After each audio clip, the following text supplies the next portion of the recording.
Buenas noches, ¿cómo están?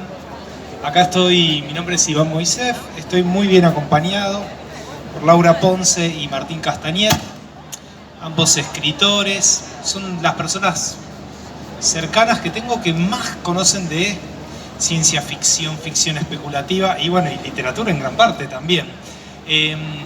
Como saben, o por ahí no saben, pero se enteran ahora, en esta edición hay un tema que la atraviesa, La Noche de las Librerías, que son los 40 años de democracia, ¿no? De la recuperación de la democracia. Así que esta mesa, tratándose de libros, de lo que va a hablar un poco, es de las formas de gobierno en la literatura. ¿Qué formas de gobierno se imaginó la ciencia ficción? A partir de este input donde estamos pensando un poco la gobernanza, vamos a hablar por ahí. Laura Ponce es escritora, escribió Cosmografía Profunda, es una gran agitadora del género de la ciencia ficción y ficción especulativa. Eso lo hace a través de una revista, su revista que se llama Próxima, que la recomiendo mucho. También Ediciones Ayermanot, que es una especie de palacio futurista dentro del mapa de la literatura y del fantasy también. Martín Castañet, por su parte, también está vinculado al género desde sus novelas, como puede ser Los Cuerpos del Verano o Los Mantras Modernos. Y lo que vamos a hacer acá un poco es, vamos a arrancar hablando de esto, vamos a estar recomendando lecturas y por supuesto ustedes pueden participar cuando abramos el micrófono. La primera novela que leí que me impresionó mucho en cuanto a su forma de gobierno fue 1984. Esta noción de un estado totalitario que estaba presente todo el tiempo, al que no se le podían guardar secretos, digamos, un estado de vigilancia. Y además lo leí en la adolescencia, en ese momento en el que pensaba en la rebelión, en el anarquismo, en el socialismo, en todas esas cosas. Y fue la primera vez que veía o me encontraba con un relato en la que los buenos no ganaban. Juego con 1984. Estaba pensando en un detalle con respecto a Fahrenheit 451, que para mí fue una novela clave en mi vida como lector, gracias a mi profesor de literatura, Enrique Loné, en el colegio, y que tiene que ver con el hecho de que no aparece el gobierno demasiado en Fahrenheit, ¿no? Más allá del hecho que sabemos que está, está en guerra. Están los bomberos, que ni siquiera sabemos si realmente son parte del Estado, ¿no? Es como que son una fuerza, ¿no? Supongo que sí, pero creo que lo más interesante de todo lo que propone la lectura de Fahrenheit 451 como distopía, que es uno de los ejes que por supuesto tienen que ver con la propuesta de hoy, es que no se necesita el Estado, digamos, los bomberos para quemar libros, sino que es la propia gente que quema los libros. Es decir, que el mayor problema no es la censura estatal, como en 1984, sino la autocensura, que bueno, que es probablemente lo que esté pasando ahora, ¿no? Que donde, al menos en nuestras sociedades, no hay tantas censuras estatales.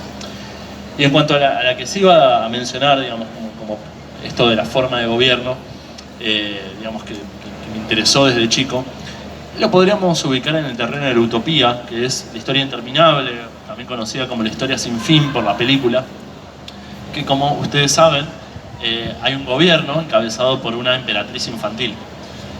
Claramente es una utopía, pero la novela o la película comienza cuando la emperatriz se enferma. Y a partir de todo el viaje que hace Bastián Baltasar Bux, ¿no? por los confines de fantasía, hay un detalle interesante, que es que en un momento, lo que sería la mitad del libro, es decir, después de que termina la película, que es que este chico que entra en fantasía por ser lector, en un momento se tienta como reemplazar a esta emperatriz infantil y convertirse él en emperador. Entonces esa utopía, ¿no? Es como que se transforma en otra cosa. Y el momento culminante para mí en este viaje revelador sobre este sistema de gobierno, que es un imperio, ¿no? Pero un imperio en teoría benévolo, ¿no? Con una figura utópica virginal, es que hay una ciudad en fantasía que es la ciudad de los antiguos emperadores, y está habitada únicamente por gente, ¿no? Que en algún momento quiso ser emperador de fantasía, y por supuesto siempre terminan todos enloquecidos, ¿no? En el mismo lugar. Así que eso es una forma de gobierno, ¿no? Que claro, en el momento uno acepta la bondad de la emperatriz infantil, ¿no? Y bueno, ahora más de grande quizás sea todo más difícil. Sí, es tremendo esas primeras lecturas donde te muestran, sobre todo cuando uno es más niño, ¿no? O niña, que te muestran sí que la historia puede salir mal, porque en general si tenés una infancia esperanzada y estás rodeado de historias que terminan bien, después atravesar eso en la adolescencia es raro. A mí quien me provocó desde la ciencia ficción algo muy similar es esa novelita que es un clásico también del cine, que es El planeta de los simios. Oh, es un clasicón, es película vieja, o sea... Charlton Heston. Sí, la película es descomunal. Es muy difícil no spoilearla, o sea, cuando uno lo quiere contar, el final es de antología, pero básicamente es un astronauta que pierde su nave en el espacio y baja en un planeta que está gobernado por simios, como antropomórficos de pie, y los humanos son esclavos. Podría leerse como especista ahora, ¿no? Porque básicamente te ponía en el lugar de la especie dominada. Súper interesante. Y tiene un final también desgarrador cuando se conoce esta forma de gobierno, que era una especie de tiranía, una especie de realeza, ¿no? Sí. Un consejo, como un consejo de sabios. Sabios, ¿verdad? Sí, bastante malévolos. Que también hay jerarquías dentro de, digamos, que de alguna manera lo que muestra, lo que hace que sea más complejo todo dentro del planeta de los simios, es que no solo uno puede pensar en qué pasa con las otras especies animales, ¿no? Además del humano, que siempre es como que nos separamos de los animales, ¿no? De hecho nos ponemos ser, ¿no? Delante de nuestro nombre, como haciéndonos especiales, sino esto que dentro de, incluso pensando una situación paralela donde los simios, ¿no? Gobiernan el mundo, son bastante duros entre ellos, ¿no? Porque me acuerdo que los orangutanes, ¿no? Eran como los más capos. Los militaristas, era la clase guerrera. Claro. Exacto, ¿no? Era básicamente un sistema de castas, ¿no? Bastante estratificado. Totalmente. Igual estaba muy en función del consejo, como decía Laura, que era como los expertos serían, ¿no? Claro, una especie de tecnocracia también, como que los que manejan el mundo son los que tienen ciertos saberes en lugar de los otros. Y me quedé pensando mucho en esto que decía Martín, de que, por ejemplo, en una distopía como Fahrenheit 451, no se veía tan claramente el gobierno, como por ahí sí aparece en 1984. Y decía él, muy juiciosamente, que lo que se ve es el efecto en la gente censura, la gente es la que está siempre dispuesta a denunciar al vecino, si no estás viendo televisión, ¿por qué no estás viendo televisión?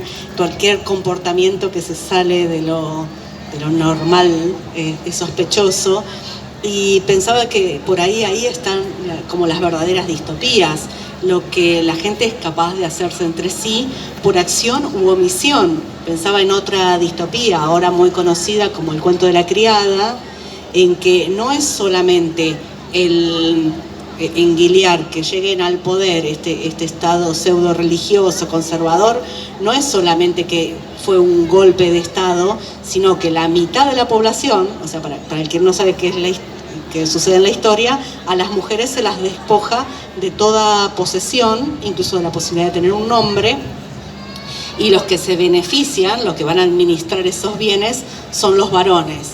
Entonces, no es solo lo que el Estado hace sobre la población, sino ese 50% de la población que no dijo, no, pará.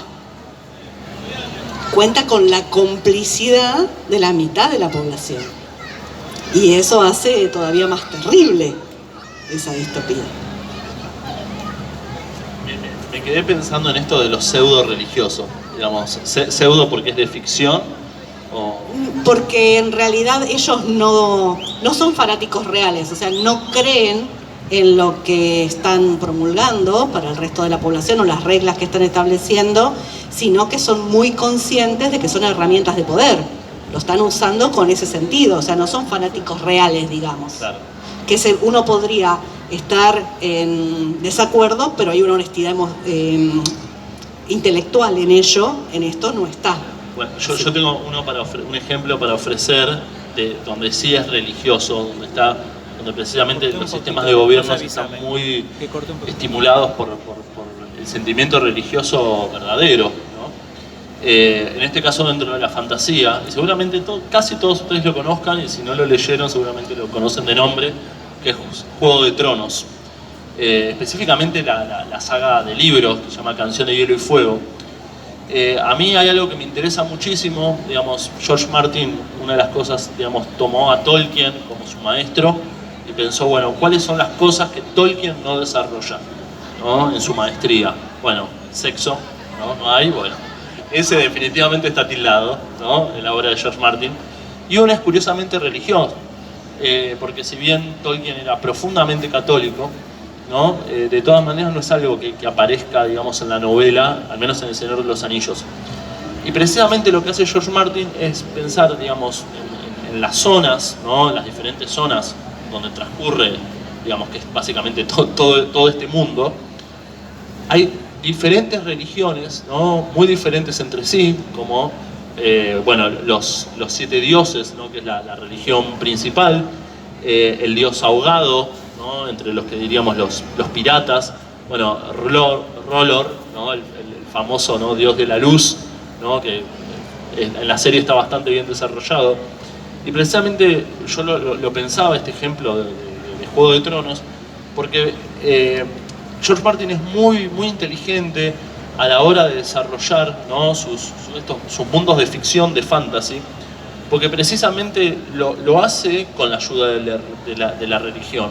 Entonces lo que hace es inventar estas religiones, porque él se da cuenta que inventando las religiones, inventa sistemas de poder. Entonces necesariamente, si cada uno tiene una religión diferente, el sistema de gobierno va a ser diferente. Entonces eso ya le da una vitalidad inmensa a las formas de comportarse y las motivaciones de una variedad increíble de personajes. Claro, construye como una ideología a partir de la religión, que es el marco en el que se mueven los personajes. Cuando Laura mencionaba esta propiedad en la novela, El cuento de la criada, de que, bueno, que finalmente no creen tanto en lo que ejercen hacia los demás, es también una línea bastante habitual en la educación de la dirigencia también, ¿viste? Quiero decir, dentro de la ficción y fuera de la ficción, que bueno, esto se puede saber, esto no tanto. Pienso en una anécdota alucinante de Fritz Lang, que es el que hizo Metrópolis, el cineasta alemán, años 30, un mago.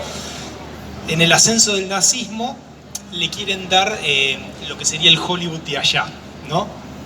Que él no quería saber nada, entre otras cosas porque era judío. Pero lo llama Goebbels, que era tipo, queremos que dirijas esto, ¿no? Entonces él lo que le dice es, con bastante valor, ¿no?, pero soy judío. Y la respuesta de Goebbels es, nosotros decimos quién es judío y quién no. Con lo cual decís, wow, boludo, qué bestial. Pero me hace acordar a lo tuyo de esta doble vara que a veces es tan propia del poder, ¿no? Donde me convenga se pone la línea de quiénes somos nosotros y quiénes son los otros. Totalmente. Y así hay una organización social y una organización de poder. Totalmente. Se fue al día siguiente igual Fritz Lang a Estados Unidos, siguió haciendo sus pelis ahí. ¿Qué otras novelas que definen gobierno o que tienen gobiernos que les hayan llamado mucho la atención pueden compartir? Hay una que compartimos los dos, un amor muy grande, ¿no? Te la cedo. Bueno, Los desposeídos de Úrsula K. Le Guin, una gran novela que justamente ella puso de subtítulo como La utopía inacabada o... Una utopía ambigua. En el sentido de que, para quienes no hayan leído la novela, habla de dos mundos, un planeta que se llama Urras y una luna que se llama Anarres, y que fue primero colonizado el planeta. Hubo una rebelión dirigida o inspirada por el pensamiento de una mujer que se llamaba Odo, y una rebelión anarquista que cuando ve que no llega a coexistir, digamos, con los Urrastis, deciden irse a esta luna y colonizar esta luna, donde la vida es muchísimo más difícil, pero la sociedad subsiste allí por la solidaridad, el apoyo mutuo, o algo que logran hacer florecer esa luna, que con otros sistemas de gobierno no hubiera podido suceder. Sin embargo, el personaje de la novela, Shevek, es un científico de la luna, de Anarres, y que descubre que en esa sociedad, además que son muchos menos de población y hay muchos menos recursos, están como, hay un muro, hay una situación en la que no pueden compartir abiertamente información y conocimientos con Urras, su planeta madre, digamos, y que él está estancado en su investigación por una serie de relaciones políticas, sociales muy complejas. Está estancado y la única forma de poder continuar con su trabajo es exiliarse, es ir a Anarres.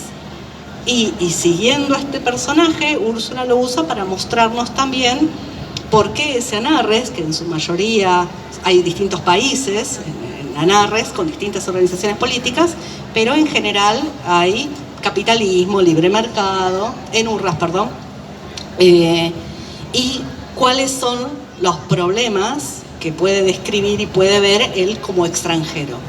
Y es sumamente interesante cómo compara estas distintas sociedades, no tanto los sistemas de gobierno como sistemas políticos per se, sino pensándolos como sociopolíticos, como económicos, como una relación entre esas tres cuestiones que no pueden ser pensadas de forma independiente.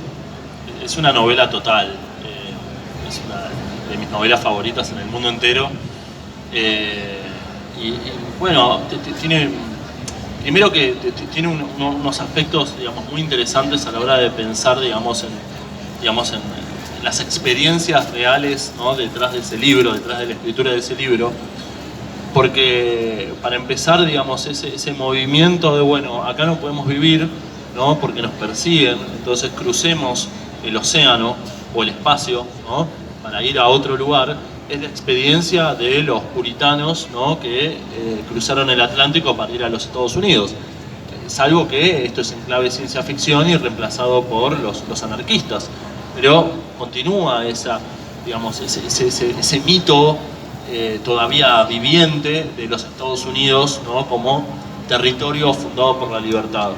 O también pensando, claro, son exiliados, o incluso pensándolo como colonos, ¿no?, ya que hablabas del judaísmo en relación a Fritz Lang, pensando después de la creación del Estado de Israel, ¿no?, la idea de, bueno, salgamos de Europa y de Estados Unidos y vayamos a este lugar, ¿no?, a cultivar la tierra. Eso era algo que claramente está en la mente de Úrsula, y este científico, Shevek, estaba basado en Robert Oppenheimer, ¿no?, que, bueno, ahora se viene la biopic filmada por Christopher Nolan, ¿no?, así que eso va a estar interesante. Sí. Prepárense para explosiones. Sí.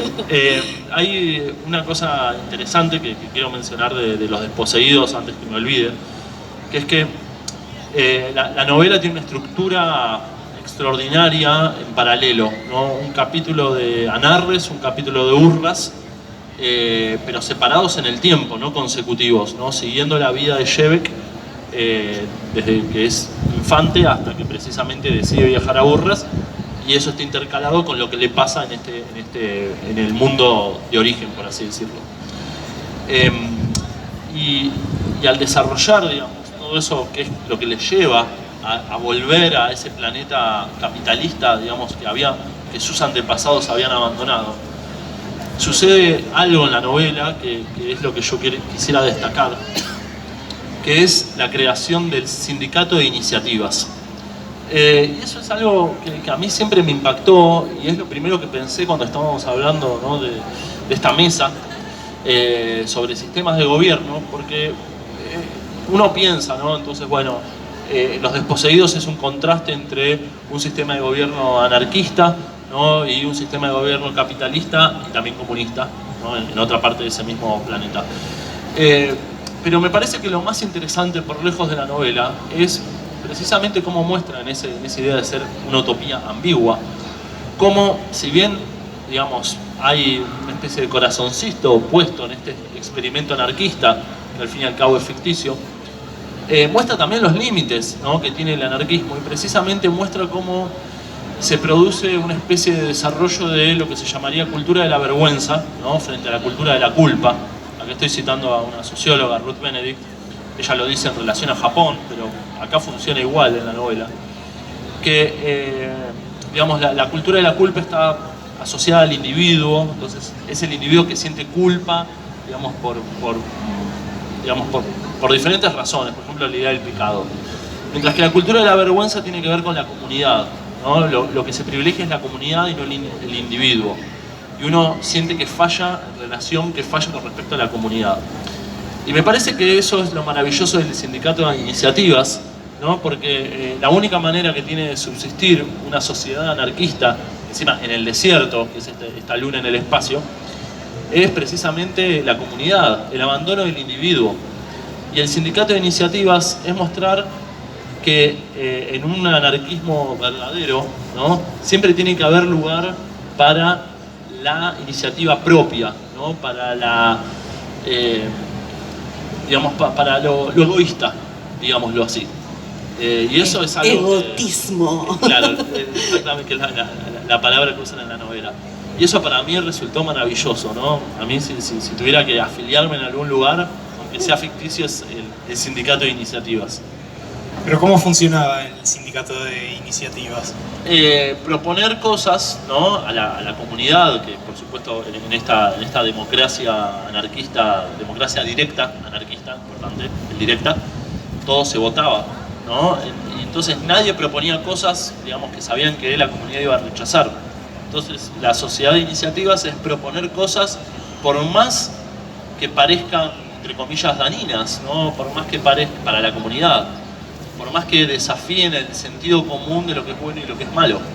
Porque de últimas lo que están desafiando es el status quo. Estas sociedades, si bien son muy cooperativistas, muy solidarias, están muy aferradas a un estado de cosas que se mantienen, son muy conservadoras. Entonces, para poder evolucionar, para poder crecer, necesitan la irrupción de un pensamiento distinto. Hay un ejemplo en particular que tengo la piel de gallina, que es el final del capítulo, cuando propone, vamos a armar este sindicato, y dice, y lo primero que vamos a hacer, vamos a montar la obra de teatro de un compañero nuestro que fue como censurado, digamos, por la comunidad, ¿no? Es simplemente eso, una obra de teatro que la comunidad pensó que era peligrosa, ¿no?, porque no reflejaba los valores, ¿no?, que tiene que tener el anarquismo. Y eso a mí me parece que algo tan chiquito como poner en escena, ¿no?, algo que, bueno, que tiene que ver precisamente con esto, con los 40 años de democracia. Y en un desafío al status quo.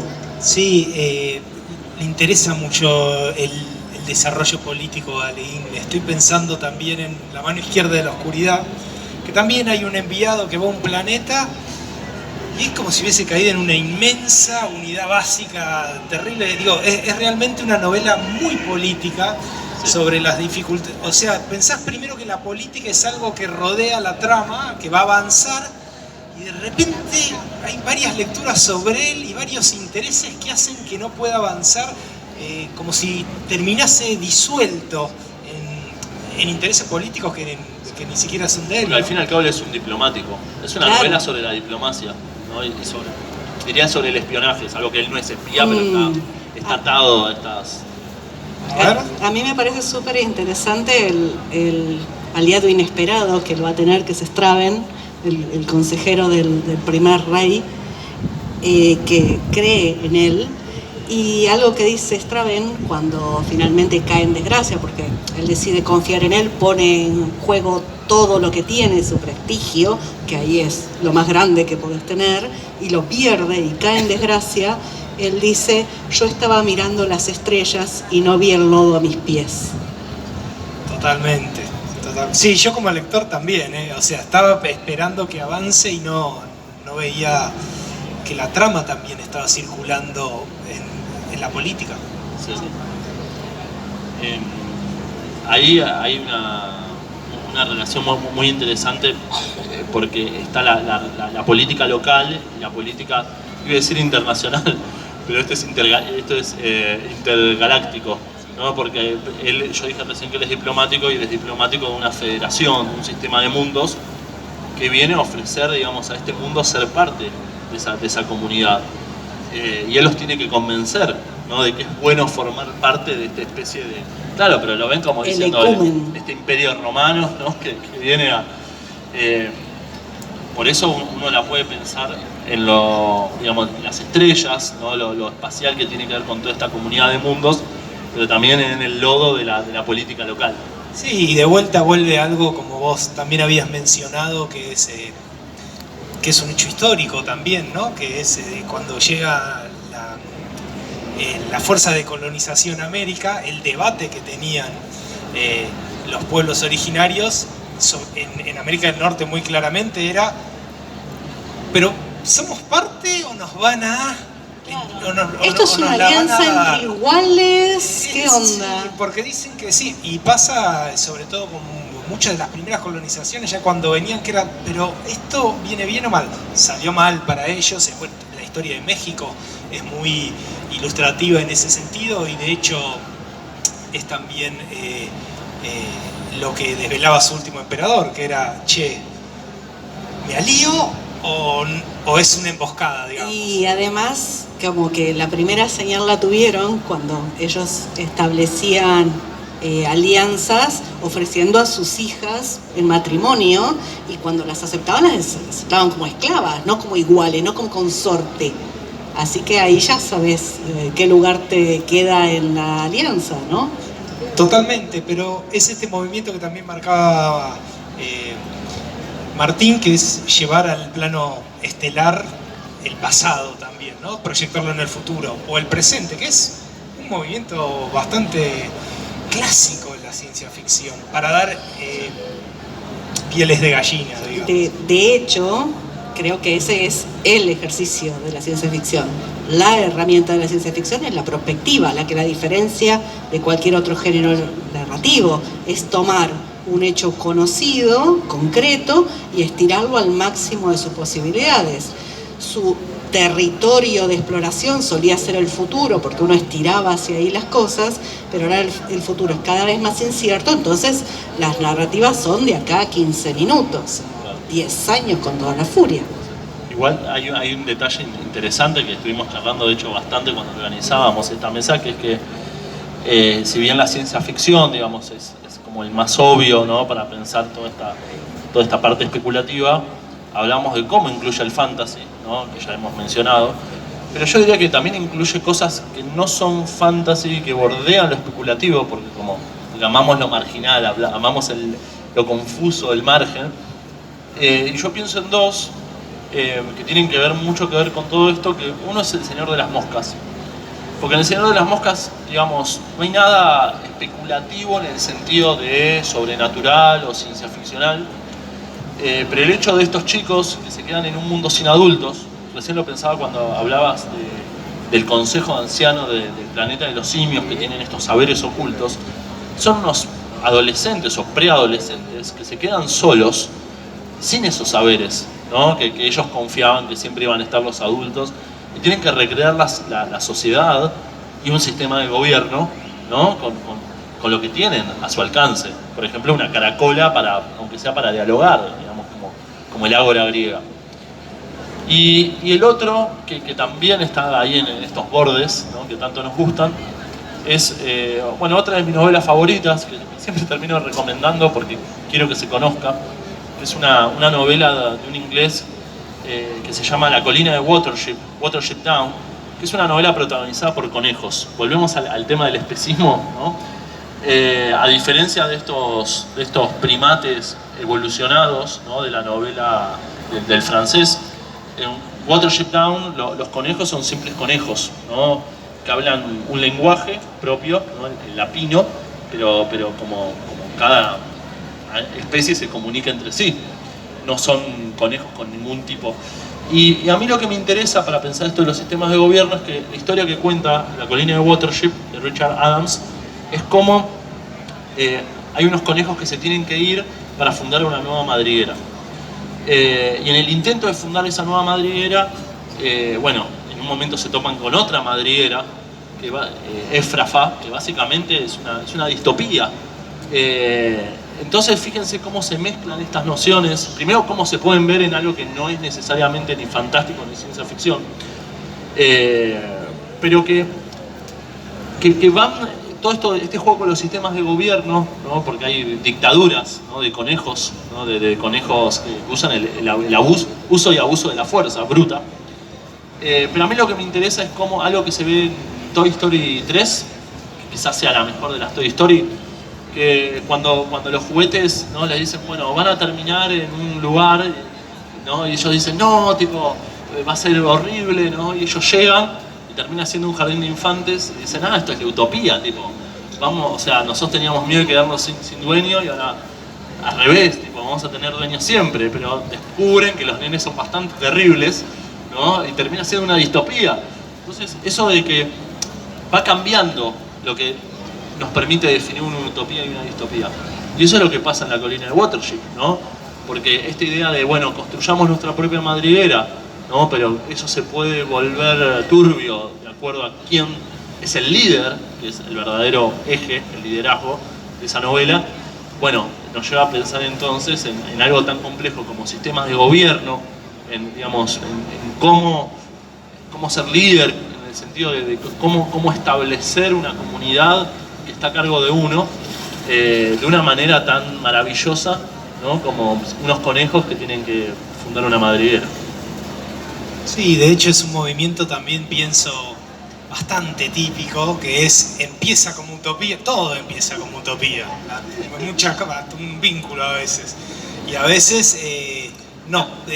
Volviendo a lo de Logan, es lo mismo, o sea, primero es una sociedad completamente utópica, preciosa, genial, o sea, todo lo que querés más o menos está destinado al placer, pero bueno, el costo que le encontró la inteligencia artificial es, bueno, para que esto funcione y tiene que vivir un poco menos. Es una buena novela adelantada en el sistema de cómo puede pensar una inteligencia artificial, ahora que están tan metidas en nuestras decisiones, vínculos, en las redes sociales, finalmente lo que las maneja también son esas. Me acuerdo que había mucha mesa incluso literaria sobre que se escribirán buenas novelas en 20 años de inteligencia artificial. Andás a ver, hits musicales, yo creo que está cerca.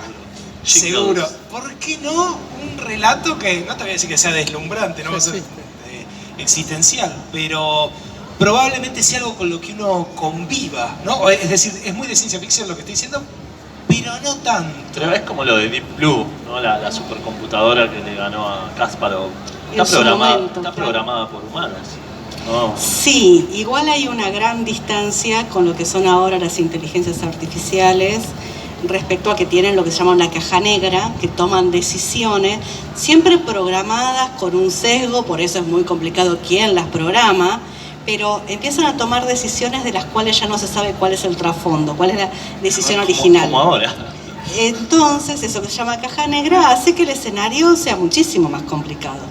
Y de hecho, no sé, una novela, pero ahora en enero hubo una convocatoria de una revista norteamericana que se llama Clarkworld, una revista de ciencia ficción muy importante, que en general publica textos en inglés y solo recibía, o sea, con autores de todo el mundo, pero los publicaba en inglés y las convocatorias recibía en inglés. Bueno, abre una convocatoria especial para textos en castellano durante un mes. el 15 de enero al 15 de febrero. Bueno, en un momento cierran la convocatoria porque dicen que no, que reciben tal cantidad de cuentos que sospechan escritos por inteligencia artificial, que es tal el volumen que no llegan a poder abrirlos como para decir esto fue escrito por un humano o no. O sea que ya estamos viendo el impacto de eso muy concretamente. Sí, total. Estoy pensando también que quizás también podríamos pensar formas de gobierno que ha especulado la ficción argentina también, ¿no? Por supuesto. O sea, a ver, a mí me viene una como pequeño ejemplo que es Plop, de Pinedo. Sí. Mucho tiempo en el futuro es una barbarie, o sea, es terrible. Es post-apocalíptica. Una cosa tribal, o sea que el primer ejemplo que tengo de futurismo y gobernanza en Argentina era tremendo, regido por la violencia. Sí, me hace pensar también como en otros ejemplos por ahí no situados en el futuro, sino en otra rama de la ciencia ficción, que es la ucronía, que es la historia ficción, digamos. Y que hay una novela que, por ejemplo, se llama Argentinos a vencer, que especula con qué hubiera pasado si no hubiéramos perdido en la guerra de Malvinas. No necesariamente que hubiéramos ganado, lo que se logra es un estado como de no beligerancia, pero las islas están ocupadas, y eso posibilita, por ejemplo, que la junta militar o la dictadura militar dure 20 años más. Porque el hecho de perder Malvinas, en la guerra de Malvinas, ya una línea, digamos, que venía en decadencia, terminó de caer. Ahora, bueno, especula qué hubiera pasado, cómo sería la sociedad, qué hubiera pasado 20 años después con bloqueo, con no tener... primero que sería un estado con mucha influencia religiosa, católica, muy conservador. Entonces especula todas esas cuestiones con ese punto de divergencia. ¿Qué hubiera pasado si no hubiéramos perdido en Malvinas? Seguimos en la gama oscura, ¿eh? El futurismo argentino. Pero también hay otra muy buena que se llama 1959, que la publiqué con algo, un poco de archivo. La publiqué con la editorial, con Ayarmanot, que el autor está acá, que se llama Alejandro Alonso, que se llama 1959, y el punto de divergencia es qué hubiera pasado si el ovni que cayó en Roswell hubiera caído en el en el mar argentino durante el primer gobierno de Perón. Como hermoso. Es un novelón. El plot me gusta. Que desarrolla toda una tecnología y todo un sistema de cofradías y de sindicatos científicos a partir de esa tecnología que se recupera. Ya la quiero leer. Es un novelón. Me recuerda, digamos, en esto de historia alternativa, pero vinculado con un formato que ama las historias alternativas, que es la historieta, que es Kryptonita de Loyola, ¿no? Pensando, digamos, qué hubiera pasado, ¿no? Si Kal-El, ¿no? El futuro Superman, en vez de haber caído en Kansas, hubiera caído en La Matanza.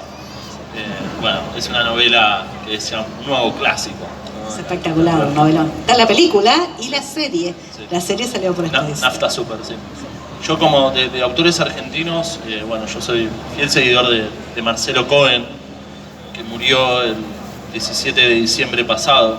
El año pasado fue terrible porque, bueno, perdimos en febrero a Angélica Gorodiller y en diciembre a Marcelo Cohen, que para mí eran mis dos grandes héroes, digamos, para mí eran como el padre y la madre simbólicos, ¿no? Al menos de cómo yo me configuro como escritor.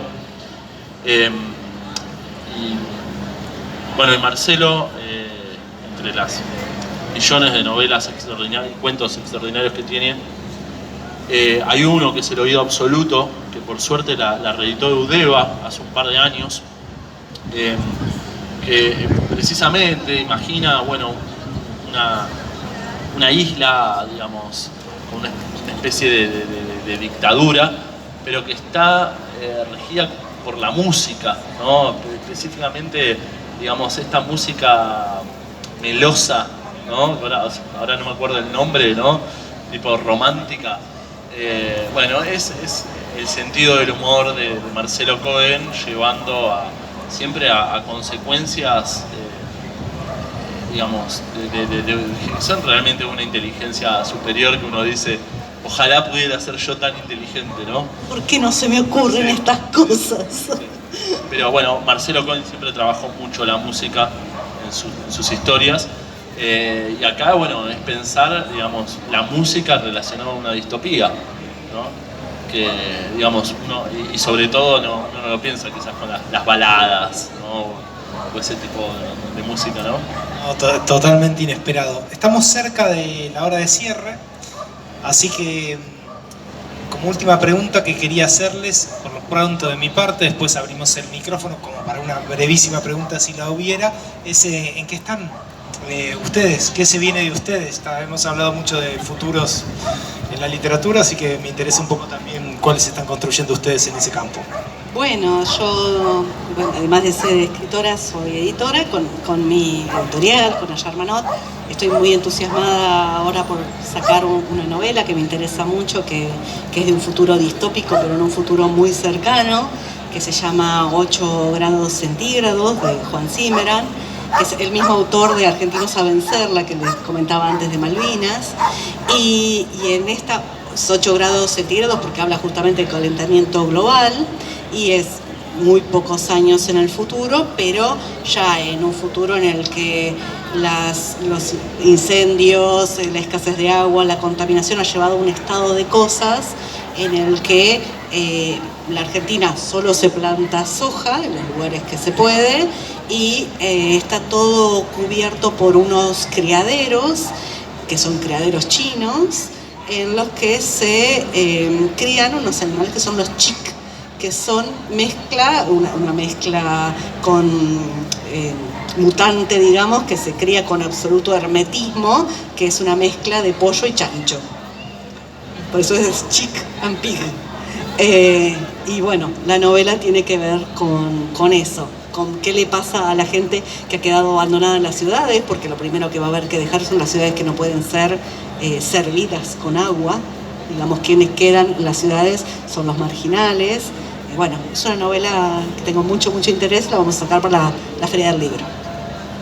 Bueno, en mi caso, justo estoy reescribiendo, entre corrigiendo y reescribiendo una novela que precisamente imagina, digamos, un sistema de gobierno, hay legislaturas, hay golpes de Estado, hay derecho al voto, digamos. Pero bueno, no puedo anticipar mucho porque me gusta el secretismo. No spoilers. Hasta que salga lo demás, porque sí, hasta que salga la novela, eso está en el aire. Pero ya que me decías en qué estás, ¿no? Justo acabo de estar en algo que les quería mostrar. Esto es un chivo en realidad, pero bueno, soy descarado. Recién acabo de venir de una muestra de kaijus, ¿no? Que son estos monstruos gigantes a lo Godzilla, acá en Villa Crespo. Y me compré esta hermosa serigrafía. Y me interesa mucho el tema de los kaijus, pensando estos monstruos gigantes, ¿no? Pensando esto. Lo venía pensando y yo acabo de hacer como guionista una película con monstruo, que se llama Pie de la Noche. Así que vengo con el monstruo. Y me parece, cuando venía caminando, volviendo de la muestra, que se llama Kaiju, la muestra, pensaba, digamos, lo esencial que es para esta charla, porque las versiones que a mí me gustan de estas películas de monstruo, siempre aparece algo que son los gobiernos en crisis, ¿no? Los comités de emergencia. Y esto se ve muy bien en la última versión de Godzilla que salió en Japón, que se llama Shin Godzilla, Shin Gojira, que filmó Hideaki Anno, que es nada más y nada menos que el creador de Evangelion. Y básicamente lo que está mostrando vía este monstruo gigante es cómo se comporta el gobierno cuando hay una fuerza de la naturaleza, ¿no? O de la sobrenaturaleza, pensando en lo sobrenatural de Godzilla, pero hasta ahí. Pero ¿qué pasa? Por ejemplo, podría ser un tsunami, Godzilla, los ángeles en Evangelion, ¿no? Que hace que el gobierno ya no pueda manejarse como se maneja normalmente. Bueno, ustedes lo pueden ver que cuando hay un terremoto, ¿no? Como por ejemplo ahora en Turquía, ¿no? ¿Qué tiene que hacer un gobierno? Ya no es el gobierno de siempre. Bueno, nosotros lo vimos recién con la pandemia, ¿no? Es como que de pronto cambian todas las prioridades. Y lo que me encanta de esta película, de Shin Godzilla, es, digamos, cómo un gobierno logra, digamos, como sobrepasarse a esa inercia que es la aparición de algo completamente inesperado, o sea, bueno, en este caso un monstruo gigante, o sea, un tsunami, ¿no? Y empezar a poner un poco de orden donde ya no lo había. A mí en ese sentido es una película burocrática y eso lo hace hermosa. Sí, es precioso. Toda película, toda novela catástrofe también tiene un rasgo muy esperanzador, que es, oh, podemos acomodar las cosas de otra manera. O sea, las cosas no seguirán iguales. Bueno, si tienen preguntas las van a tener que hacer en persona y sin timidez, porque nos tenemos que ir, porque ya se viene algo más.